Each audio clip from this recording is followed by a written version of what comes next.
Iran Israel war చాలా మలుపులు తిరుగుతోంది. హఠాత్తుగా పుటిన్ కూడా threaten to enter war question mark తోటి అంతర్జాతీయ మీడియా కథనాలు రాస్తుంది. ఆల్రెడీ నెతన్యాహుని, బెంజమిన్ నెతన్యాహు ఇజ్రాయెల్ ప్రధానమంత్రిని ఆయన వార్న్ చేశారు. ఆయన ఇప్పటివరకు సైలెంట్గా ఉన్నట్టు కనిపించినా తెర వెనుక మొత్తం మంత్రాంగం నడిపినా ఈసారి మాత్రం తెర ముందుకు వచ్చేశారు. ఇప్పటికే బోల్డని కథనాలు వస్తున్నాయి. Iran supreme commander Ayatollah Khomeini Russia రక్షణలోకి వెళ్ళిపోయాడు. ప్రెసిడెంట్ ఆయన వ్లాదిమిర్ పుతిన్ ఆయన కోసం ప్రత్యేకమైన రక్షణ వ్యవస్థ ఏర్పాటు చేశారని. But at the same time ఆయన నిన్న మరి చేసిన ప్రసంగం అమెరికాని చాలా సీరియస్ టోన్ తోటి వార్న్ చేసిన తీరు అంతా గమనించాం. ఆయన ప్రసంగం తాలూకు ఇంగ్లీష్ వ్యాఖ్యానం కూడా మరి లభ్యమవుతోంది. సో ఈ క్రమంలో ఈరోజు డెవలప్మెంట్స్ ఎలా ఉండబోతున్నాయి, అంతర్జాతీయంగా ఎలాంటి పరిణామాలు చోటు చేసుకోబోతున్నాయి, ఇజ్రాయెల్ నుంచి ప్రత్యక్ష సాక్షి ఇజ్రాయెల్లో ఉంటున్న ప్రవాస భారతీయులు ప్రశాంత్ కారుమంచి మనతో లైవ్లో జాయిన్ అయ్యారు ఇజ్రాయెల్ నుంచి. నమస్తే ప్రశాంత్ గారు. నమస్తే అండి. నమస్తే. ఐ థింక్ మాకు ఉదయం 6 గంటలంటే మీకు 3:30 గంటల సమయం అయి ఉండొచ్చు. మీకు 2:30 గంటల వెనకాల ఉన్నారు కాబట్టి. కానీ డెవలప్మెంట్స్ కారణంగా మిమ్మల్ని పొద్దునే లైవ్లోకి పిలవాల్సి వచ్చింది. అండ్ రెండో విషయం ఏంటంటే పుతిన్ వార్న్ చేశాడు, నేను వచ్చేస్తున్నాను యుద్ధరంగంలోకి అని. హఠాత్తుగా మలుపులు తీసుకోబోతోంది. ఎందుకంటే ఆ టోన్లో కొంచెం సీరియస్నెస్ కనిపించింది. అమెరికా కూడా ఏంటంటే జస్ట్ B2 స్పిరిట్ తోటి దాడులు చేసి మళ్ళీ అవి వెనక్కి వెళ్ళిపోయినాయి, వాటి హ్యాంగర్స్లోకి వెళ్ళిపోయినాయి B2లు. ఇన్ తర్వాత రష్యా ఈ రకమైన వార్నింగ్ ఇవ్వటాన్ని ఎలా చూస్తున్నారు మీరు? ఇది స్పెక్యులేషన్స్ అండి, 2 రకాలుగా ఉన్నాయి. ఇక్కడ కూడా ఏంటంటే ఇప్పుడు రష్యా ప్రెసిడెంట్ ఇచ్చిన నిన్న ఒక స్టేట్మెంట్ ఏంటంటే సోవియట్ యూనియన్ ఉన్నప్పుడు 2 మిలియన్ పీపుల్, అంటే సోవియట్ యూనియన్ నుంచి యూదులు రిటర్న్ బ్యాక్ టు ఇజ్రాయెల్ ఇక్కడికి వచ్చారన్నమాట, 20 లక్షల మంది యూదులు. సో ఆల్మోస్ట్ ఇజ్రాయెల్లో మీరు ఎక్కడికి వెళ్ళినా కూడా రష్యన్ స్పీకింగ్ లాంగ్వేజ్, అందరూ కూడా రష్యన్ మాట్లాడతారు. So we are taking into the consideration, అది కూడా కన్సిడరేషన్ లోకి తీసుకుంటున్నాం మేము అని చెప్పి నిన్న మార్నింగ్ ఇచ్చినటువంటి అది ఆయన ఇచ్చినటువంటి స్టేట్మెంట్. సో ఇప్పుడు డెవలప్మెంట్ ఏంటంటే ఒక్కొక్క ఛానల్ ఒక్కొక్క రకంగా చెప్తుంది. సో అఫీషియల్ గా ఇజ్రాయెల్ దగ్గర నుంచి రష్యా థ్రెట్ చేసింది అనే ఒక ఏ న్యూస్ అయితే లేదండి, అఫీషియల్గా లేదు. బట్ హిందుస్థాన్ టైమ్స్ రిపోర్ట్ చేస్తుంది. ఆయన మాట్లాడిందో లేకపోతే మాట్లాడినట్టుగా వెనకటి విజువల్స్ చూపించి చెప్తుందో, ఆయనైతే Putin has threaten to enter war, Russia warns Netanyahu, in person ఆయన నెతన్యాహుని వార్న్ చేసినట్టు వస్తుంది. ఎంతవరకు దీన్ని మనం నమ్మవచ్చు? అంటే స్పెక్యులేషన్స్. ఇప్పుడు అంటే ఇక్కడ నేను చూస్తున్నట్టుకి ఇక్కడ మీడియాలో కానీ లేకపోతే ఇక్కడ జరుగుతున్నటువంటి ఏ విషయంలో కూడా రష్యా డైరెక్ట్ గా మేము ఇన్వాల్వ్ అవుతాం అన్నట్టుగా ఏమీ లేదు ఇప్పటి వరకు అయితే. Russia in fact Putin says that మేము ఆల్మోస్ట్ ఇజ్రాయెల్ అందరూ రష్యన్ స్పీకింగ్ ఉన్నారు కాబట్టి వి కన్సిడర్ ఇట్ అని చెప్పాడు ఆయన. మేము దీన్ని కూడా మేము కన్సిడర్ తీసుకుంటున్నాం అని. సో ఆల్మోస్ట్ వాళ్ళ కంట్రీలో మాట్లాడే లాంగ్వేజ్ ని ఇక్కడ కూడా మాట్లాడతారు. మీరు ఇక్కడికి వెళ్తే కొన్ని భవనాల దగ్గర హిబ్రూ, అరబిక్ తో పాటు రష్యన్ కూడా ఉంటుంది. అంటే ఒకవేళ ఆయన ఎంటర్ అయితే గనక యూరో న్యూస్ అయితే ఒక కథను ప్రచురించింది, how can Moscow benefit from the conflict. ఒకవేళ ఎంటర్ కాకపోయినా సరే ఈ కాన్ఫ్లిక్ట్, ఈ సంఘర్షణ పూరిత వాతావరణంలో పూర్తి స్థాయిలో యుద్ధం అని మనం అనలేకపోతున్నాం. కాబట్టి ఇంకా ఎందుకంటే జస్ట్ బాంబర్స్ని వదిలేసి మళ్ళీ వెనక్కి వచ్చేసిన అమెరికా వెనక్కి వెళ్ళిపోయిన తర్వాత రష్యా ఎంటర్ అవుతుంది అని వినిపిస్తున్న కథనాలు, కనిపిస్తున్న కొన్ని దృశ్యాలు, ఇవన్నీ చూసిన తర్వాత ఈ కాన్ఫ్లిక్ట్ నుంచి రష్యా ఉన్న బెనిఫిట్ అవుతుంది. ఎందుకంటే already Russia is into doldrums. వాళ్ళతో యుక్రెయిన్తో ఉన్న సమస్యతోటి వాళ్ళు తలమునకలై ఉండి వాళ్ళకున్న వెపన్సే సరిపోక వాళ్ళు నానా ఇబ్బందులు పడుతుంటే ఇవాళ ఇరాన్కి రక్షణ ఇవ్వటమో, అయతుల్లా ఖొమైనీని తీసుకొచ్చి దాచిపెట్టుకోవటమో ఇవన్నీ రష్యా చేస్తుందంటారా? మ్యాటర్ వీక్ గా ఉన్నప్పుడు పబ్లిసిటీ పీక్ గా ఉంటదండి. ఇప్పుడు ఇవన్నీ కూడా చాలా అంటే స్పెక్యులేషన్సే, కానీ రష్యా ఏం బెనిఫిట్ పొందుతుందంటే ఇప్పుడు అరబ్ కంట్రీస్ నుంచి ఏ దేశమైనా ఏం బెనిఫిట్ పొందుతుందండి? ఇప్పుడు ఆల్రెడీ రష్యా హ్యాస్ అంటే సఫిషియంట్ ఆయిల్ ఇవి ఉన్నాయి. సో ఇంకేదన్నా ఇరాన్ నుంచి తీసుకోవాలి అంటే రష్యా ఓన్లీ ఆయిలే, ఇంకా అంతకుమించి ఏముంటది దీంట్లో? బెనిఫిట్ అయ్యేది అనేది ఇంకా వేరే ఏం లేదు. ఈ అంతా కూడా స్పెక్యులేషన్స్ అన్నమాట. రష్యాకి ఇది వచ్చేస్తుంది వెనకాల, అంటే అమెరికా ఉంది అనగానే వెనకాల ఇటువైపు అంటే రష్యా రావాలి. శత్రువుకి ఇంకొకటి బ్యాక్ వచ్చేసింది, చైనా వచ్చేసింది. ఉమ్. ఇవన్నీ కూడా రెగ్యులర్ గా జరిగేటువంటి కన్వర్జేషన్స్. రైట్. అయితే నిన్న ఇరాన్ మాజీ యువరాజు అంటే who was exterminated from the country, ఆయన రజా షా పహ్లావి, ఆయనైతే ఇమ్మీడియట్గా supreme leader Khomeini has to step down అని చెప్పేసి ఆయన గట్టిగా డిమాండ్ చేశారు. ఫోర్డో, నటాన్స్, ఇఫ్సహాన్ల మీద అమెరికా దాడుల తర్వాత ఒక్కసారిగా ఆయన గళం బయటకు వినిపించింది. ఇప్పటిదాకా ఆయన ఎక్కడున్నాడో ఎవరికీ తెలియదు. అంటే ఎవరికి తెలియదు అంటే అంత ప్రముఖంగా ఆయన వాయిస్ అక్కడ వినపడలా. హఠాత్తుగా ఆయన వాయిస్ రైజ్ అయింది. అంటే ఇరాన్లో డిఫరెన్సెస్ ఆఫ్ ఒపీనియన్ వచ్చేసిందా among the civilians of the country అండి? ఇరాన్ లో ఎప్పటి నుంచో జరుగుతుందండి అంతర్యుద్ధం అనేది. దరిదాపుగా మాకున్నటువంటి సమాచారం ప్రకారం ఒక 3 సంవత్సరాల నుంచి వాళ్ళు అంతర్యుద్ధం జరుగుతూనే ఉంది. అంటే హిజాబ్ గురించి కానీ, ఈ స్టూడెంట్ ఫెడరేషన్స్ కానీ మీరు చూస్తూనే ఉండుంటారు ఇంటర్నేషనల్ న్యూస్. అంటే ఒక బొరకా వేసుకోలేదని ఒక ఉమెన్ ని చంపేయటం కానీ, కొట్టి చంపేయటం కానీ, ఇవన్నీ కూడా చూస్తూనే ఉన్నారు. ఇప్పుడు ఇంకొకటి ఏంటంటే ఇవాళ రోజున నిన్న డొనాల్డ్ ట్రంప్ గారు ఒక అంటే స్టేట్మెంట్ ఇచ్చారన్నమాట. ఇఫ్ రిజిమ్ కెనాట్ బి, అంటే వాళ్ళు కరెక్ట్ గా ఇరాన్ కి సంబంధించినంత వరకు వాళ్ళు great again, Iran great again చేయలేనప్పుడు why don't change in regime అని అడిగాడు ఆయన. సో మనం can we understand this other way around అండి? అంటే మీ రెజ్యూమ్ చేంజ్ చేయడం కోసం నేను రంగంలోకి దిగుతున్నానని డొనాల్డ్ ట్రంప్ ఇండైరెక్ట్ ఇండికేషన్ ఇచ్చాడా? ఎందుకంటే సహజంగా అమెరికా స్వాభావిక లక్షణం ఏంటంటే ఎక్కడో ఐ డోంట్ థింక్ సో అండి. I don't think so. Donald Trump గారికి ఉన్నటువంటి లక్షణం ప్రకారం, మీరు అందరూ చూస్తున్నట్టు ప్రకారం, ఆయన ఏదన్నా కానీ మొహం మీద మాట్లాడేస్తాడు. అదే మనం కూడా చూసాం కదా, తులసి గబాడ్తో కూడా అలాగే మాట్లాడారు. ఏమో ఆవిడ ఏం మాట్లాడిందో ఏంటో అని చెప్పేసి ఓపెన్ గానే. వాస్తవంగా ఫైనల్ ఇంటెలిజెన్స్ ఇన్పుట్ ఆయనకి దగ్గరికి చేరుతుంది. She is the director of intelligence. ఆవిడ చెప్పిన దాన్ని కూడా ఆయన డినై చేశాడు. కానీ 2 నెలలు ఆగుతానన్న పెద్ద మనిషి 2 రోజులు ఎందుకు నిర్ణయం తీసుకుని ఉంటాడండి? అంటే యాక్చువల్ గా మీరు చూస్తే అండి, ఎన్రిచ్మెంట్ అనేది జరిగిపోయింది. సో అక్కడ almost they are about to manufacturing, అంటే దాన్ని చేసేసి ఇంకా ఫైనల్ అవుట్పుట్ ఇచ్చే పరిస్థితికి వచ్చారు. So they cannot wait more than this. Right. అలాగే ఇంకోటి చూసారా, Khomeini's nuclear speech viral as Trump strikes Iran అని చెప్పేసి ఇంకో కథనం.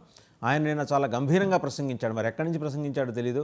బోల్డంతమంది ఆయన ముందు హాజరయ్యారు. మిలిటరీ జనరల్స్ ఉన్నారు, సైంటిస్టులు ఉన్నారు.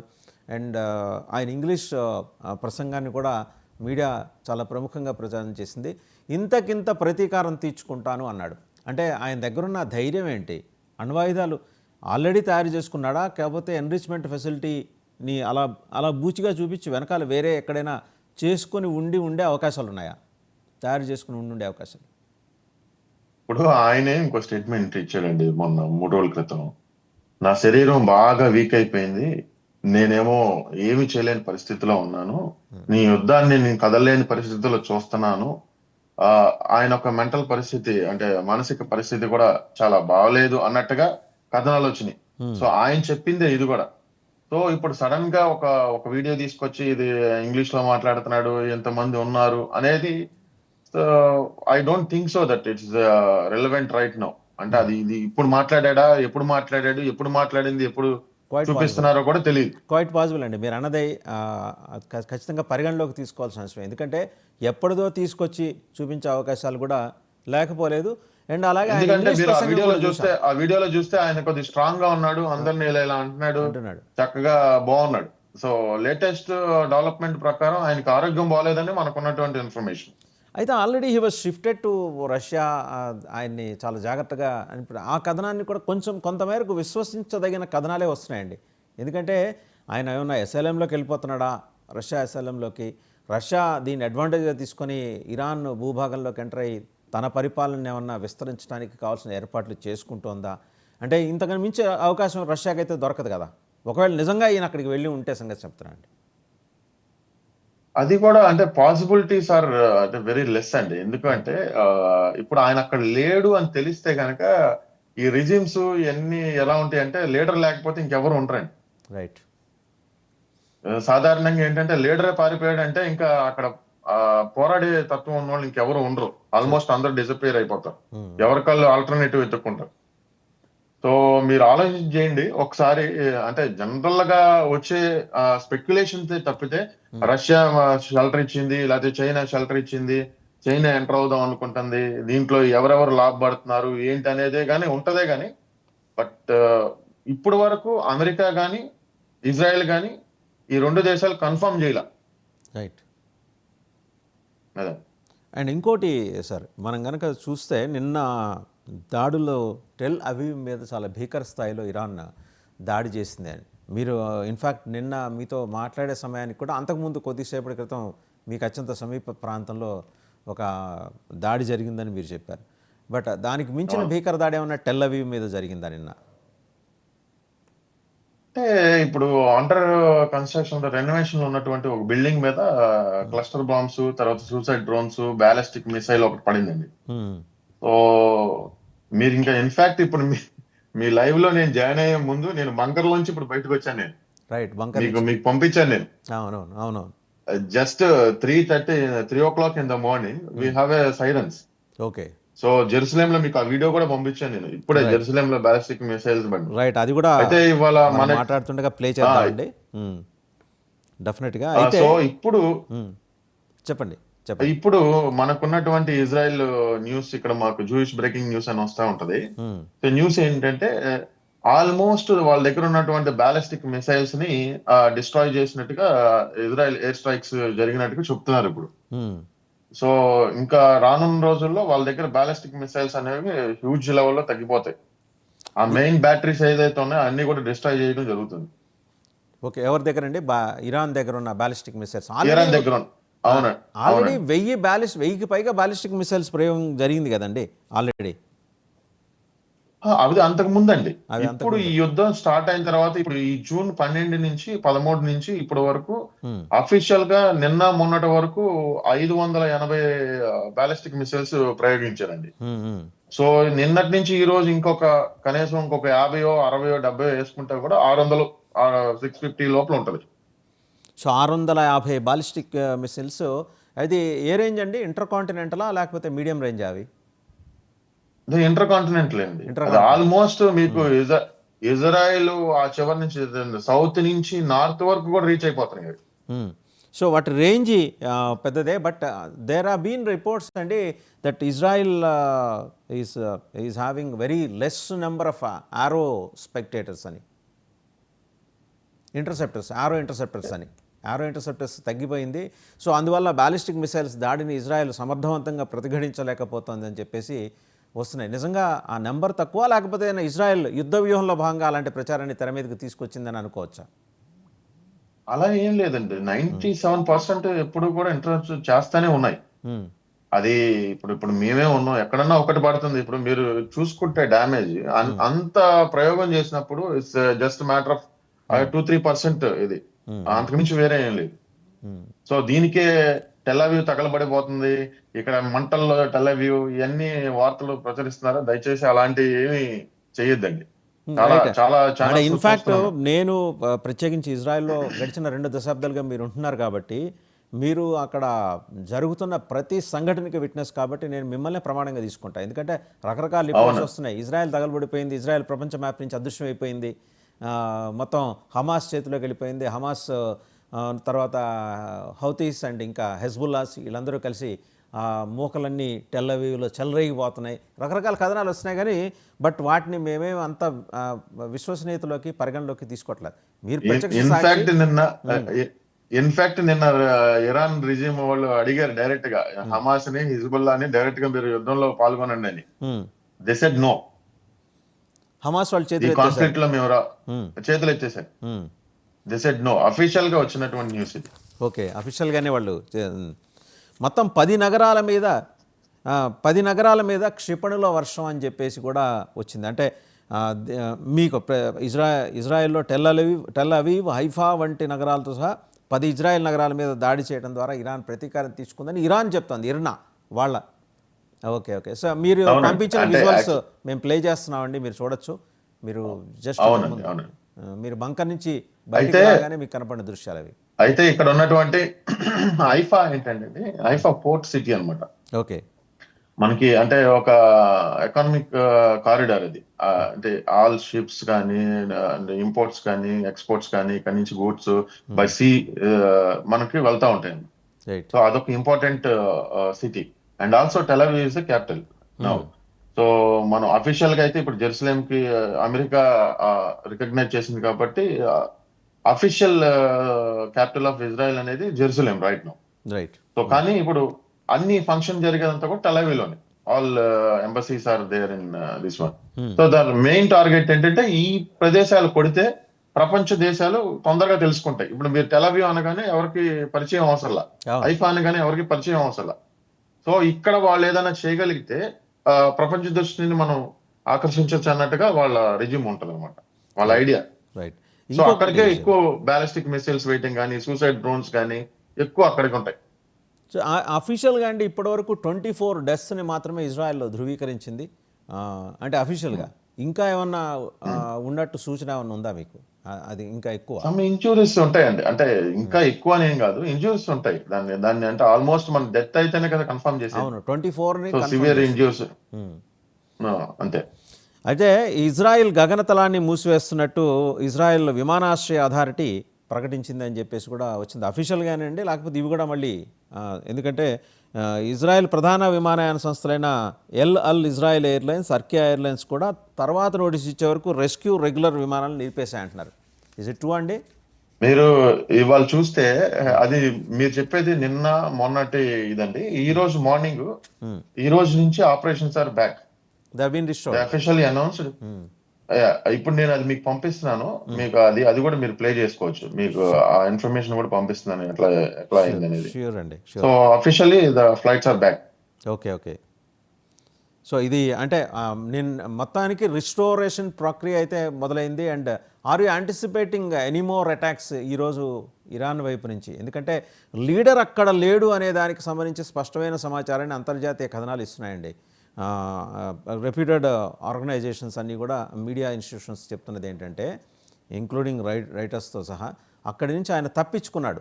ఇప్పుడు ఇందాక మనం చూసిన అదే ఇంతకుముందు నిన్న రాత్రి నుంచి వస్తున్న వీడియో, ఆయన ఇంగ్లీష్లో చేసిన ప్రసంగం, ఆ లిప్ మూమెంట్ కూడా కొంచెం సందేహాస్పదంగానే ఉంది. ఏదో మరి అతికిచ్చినట్టు ఆర్టిఫిషియల్ ఇంటెలిజెన్స్ వ్యవహారంలాగా కనిపించింది. ఆయన అంత స్టబన్గా ఈరోజు ఆయనకున్న ఆరోగ్య పరిస్థితికి, ఆయన కనిపిస్తున్న దానికి, ఆయన మాట్లాడిన తీరికి ఎక్కడ పొంతన కుదరట్లా. అవునండి, that is what I told you that. నాకు కూడా అనిపించింది ఇక్కడ మేము చూస్తున్నప్పుడు కూడా, it's a past video. Right. దాడిలో ప్రాణ నష్టం మీద సమాచారం లేదు. అంటే మీకు జాతీయ నేషనల్ ఎమర్జెన్సీ సర్వీస్ ఒకటి ఉంది కదండి, మ్యాగన్ డేవిడ్ అడోమ్,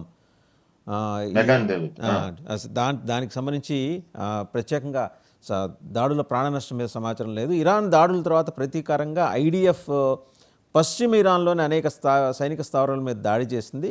ఈ సమాచారం కూడా ఉందండి. అంటే టెల్ అవీవ్తో పాటు ఒక 10 సిటీస్ మీద, మీకున్న భూభాగంలోని 10 నగరాల మీద క్షిపణి దాడులు చేసిన తర్వాత మీరు రిటాలియేట్ చేసింది, ఇజ్రాయెల్ కూడా రిటాలియేట్ చేసింది.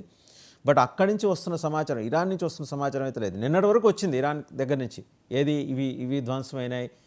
ఎప్పుడైతే ఫోర్డో తర్వాత నతాన్స్ అండ్ ఇంకొక ఫెసిలిటీ కూడా, ఇంకొక ఎన్రిచ్మెంట్ ఫెసిలిటీ కూడా అటాక్ అయిన తర్వాత, ఇఫ్సాన్, అవి కూడా అటాక్ అయిన తర్వాత నుంచి సమాచారంలో ఎక్కడో కొంత ఫ్లక్చుయేషన్స్ వస్తున్నాయండి. పూర్తి స్థాయి సమాచారం అక్కడి నుంచి రావట్లేదు. ఎందుకంటే వాళ్ళ దగ్గర ఇన్ఫర్మేషన్ లేదండి. అంటే వాళ్ళు ఏదో ఉన్నాయి అడుగు పొడుగు అన్ని ఇక వదిలేయాలన్నట్టుగా వాళ్ళు వాళ్ళ దగ్గర ఉన్న ఇక మొత్తం రేంజ్ బ్యాలిస్టిక్ మిసైల్స్ అన్ని కూడా వాడుతున్నారు. మీరు చూస్తే ఇప్పుడు 3 గంటలు అవ్వలేదండి, 3 గంటలకి సైరెన్స్. నేను పంపించిన వీడియో మీరు ప్లే చేస్తున్నారు ఇప్పుడు, అది జెరూసలేం లో మీరు చూసే వీడియో, జెరూసలేం లో. Okay. Okay. So they have అంటే ఎగ్జాస్టెడ్ అయిపోయినట్టుగా అనిపిస్తున్నారు అక్కడ ఉన్నటువంటి సైనికులే కానీ, లేకపోతే ఇదే కానీ. అసలు why they are doing this అనేది వాళ్ళకి అర్థం కావట్లా. నిన్న ఫారెన్ మినిస్టర్ అంటాడు, ఆయన యూఎన్లోకి వెళ్ళిన తర్వాత, అసలు అమెరికా ఇజ్రాయెల్ మా మీద ఎందుకు దాడి చేసిందో మాకు తెలియట్లేదు అంటున్నాడు. అది చాలా అక్కడ ఉన్నటువంటి చాలా మంది రిపోర్టర్స్ నవ్వుకున్నారు. అది ఎందుకు రిపోర్ట్ చేస్తే, మీరు వాళ్ళు హిజ్బుల్లాని బ్యాకప్ చేస్తారు, హమాస్ ని బ్యాకప్ చేస్తారు, వరల్డ్ లో టెర్రరిజం ఎక్కడైతే ఉందో వాళ్ళకి ఫండింగ్ చేస్తున్నారు. This is all proven. This is all proven and వాళ్ళు డాక్యుమెంటేషన్ తో సహా బయట పెట్టారు ప్రపంచానికి. సో మీకు సయీద్ ఇజాదీ చనిపోయాడు, ఆయన ఫండ్ చేసింది, ఆయనే కర్త అక్టోబర్ 7th కి. సో ఇన్ని రకాలైనటువంటి ఎవిడెన్స్ ఉంటే కూడా ఆయన అంతర్జాతీయ సమాజం ముందుకెళ్ళి we don't know that why they are striking us we have అని చాలా చాలా హంబుల్ గా చెప్తున్నాడు. అది నిజంగా వన్ సైడ్ కనుక ఎవరైనా వింటే కనుక అది ఇంత నిజంగా ఇరాన్ మీద ఈ విధంగా అమెరికా ఇజ్రాయెల్ కలిసి కుట్ర చేసినాయా అనుకుంటారు.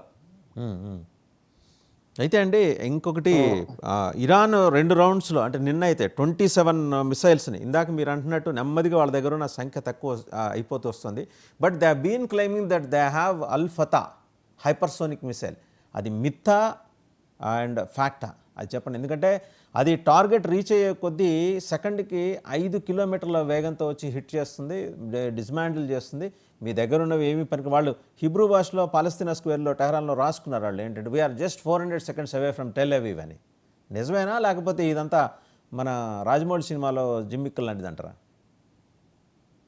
దాంట్లో నిజం లేకపోవడం అనేది ఏమి ఉండదండి. అంటే every country has their own ideology and they have some capabilities. కానీ అది ఎంతవరకు ప్రయోగించగలిగే పరిస్థితిలో ఉందనేదే మనం ఆలోచించాలి. ఆపరేషనల్ క్యాపబిలిటీ ఆల్రెడీ దానికి ఏంటంటే మనకి ఇప్పుడు ఒక సామెత ఉంటదండి, తెల్ల ఏనుగును కొనుక్కోగానే సరికాదు, దాన్ని మెయింటైన్ చేయాలి. అవును. సో వీళ్ళ దగ్గర వెపన్స్ ఉంటేనే సరికాదు, సో వీళ్ళ దగ్గర ఉండి దాన్ని ప్రయోగించే క్యాపబిలిటీ ఉండాలి కదండి. ఇప్పుడు ఉంటే ఈ పాటికి ఇంత జరిగిన తర్వాత, న్యూక్లియర్ సైట్స్ మీద అటాక్ జరిగిన తర్వాత అది వదలకుండా అయితే ఉండరు. They don't have any restriction right now. అంటే ఒక సస్పిషన్ ఏంటంటే సార్, అంతర్జాతీయ సమాజంలో ఇంటర్నేషనల్ కమ్యూనిటీలో ఇరాన్ బయటికి చూపిస్తున్న 3 న్యూక్లియర్ ఎన్రిచ్మెంట్ ఫెసిలిటీస్ కాకుండా హైడౌట్స్లో already they have stored the nuclear weapons అని అప్పటికే ప్రొక్యూర్ చేసుకున్న, అంటే తయారు చేసుకున్న కాదు, ప్రొక్యూర్ చేసుకున్న. ఎక్కడి నుంచి procure there is a possibility. వాళ్ళకి ఉన్న 2 పాసిబిలిటీస్ ఏంటంటే అయితే రష్యా నుంచి లేకపోతే చైనా నుంచి ఒకటి. రెండోది ప్రొక్యూర్ చేసుకున్న తర్వాత దాన్ని ఆపరేషన్లోకి తీసుకురావాలంటే దానికి సంబంధించిన సన్నాహక వ్యవస్థ వాళ్ళ దగ్గర లేదనేది ఇంకో సమాచారం. సన్నాహక వ్యవస్థ తెలిసిన సైంటిస్టులందరినీ మనం నిన్ననే మాట్లాడుకున్నాం. వాళ్ళు ఎక్కడో 14th floor బిల్డింగ్లో ఉంటే 7th floorలో ఉంటే వాళ్ళని ఇజ్రాయెల్ లేపేసింది, తెలిసిన వాళ్ళని సర్జికల్ స్ట్రైక్ చేసి కరెక్ట్ గా అదే అంటే కారణం చేసి ఆ రూమ్ లోనే పడింది. సర్జికల్ స్ట్రైక్ అన్నమాట. ఆ బిల్డింగ్ మొత్తం కూడా డిస్ట్రాయ్ అవ్వలేదు, వాళ్ళు ఎక్కడైతే ఉన్నారో అక్కడే పడింది అనమాట. అది వాళ్ళు 6 members ని ఆల్రెడీ ఎలిమినేట్ చేశారు. సో ఇప్పుడు వాళ్ళకి మీరు ఇంకొకటి చూసుకోండి, ఒకవేళ వాళ్ళ దగ్గర ఉన్నా కూడా ఇంకోటి చూసుకున్నట్టయితే ఇక్కడ ఏంటంటే మీకు ఎన్రిచ్మెంట్ జరిగిన తర్వాత కూడా దానికి ఒక పర్టికులర్ ప్యాటర్న్ ఉంటుంది, దాన్ని తయారు చేసే విధానంలో ప్యాటర్న్ ఉంటుంది. దానికి కనుక అది పోయింది అనుకోండి, ఆ క్రంజినెస్ వచ్చేస్తే అక్కడ అది పనిచేయదు. ఇంకా ఓకే, యురేనియం సెట్టింగ్ న్యూట్రలైజ్ అయిపోయినట్టే ఇంకా అయిపోయినట్టే. అది ఆటోమేటిక్ గా దానికి ఒక అంటే వాతావరణం, దాన్ని ఒక పెట్టే దాని ల్యాబొరేటరీస్, దాని అండర్ గ్రౌండ్. ఇప్పుడు మీరు చూసే ఫోటో ఉందనుకోండి, 90 meters కిందకు ఉంది భూములు. సో వన్స్ అక్కడ బాంబ్ అటామిక్ కానీ ఏదైనా ఎనీ కైండ్ ఆఫ్ బాంబ్స్ జరిగినప్పుడు అది మొత్తం కూడా డిస్ట్రాయ్ అయిపోద్ది అనమాట. దాని యొక్క మొత్తం ప్యాటర్న్ అనేది కొలాప్స్ అయిపోద్ది. ఇప్పుడు దాన్ని చేయాలి. B2 స్పిరిట్ బాంబర్స్ వెళ్ళినాయి కదండి, అంటే 200 meters లోపల వరకు వెళ్తాయి. వెళ్ళిన తర్వాత లోపల బ్లాస్ట్ అవుతాయి.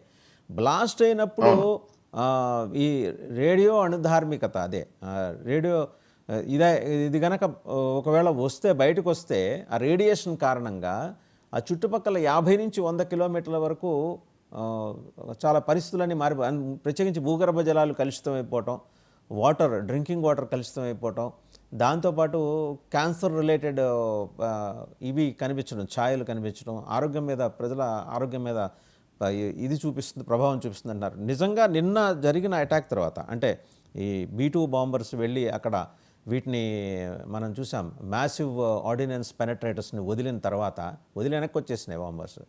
ఆ రేడియేషన్ ఎఫెక్ట్ ఏమన్నా ఉంటుందంటారా? అవకాశం ఉందా?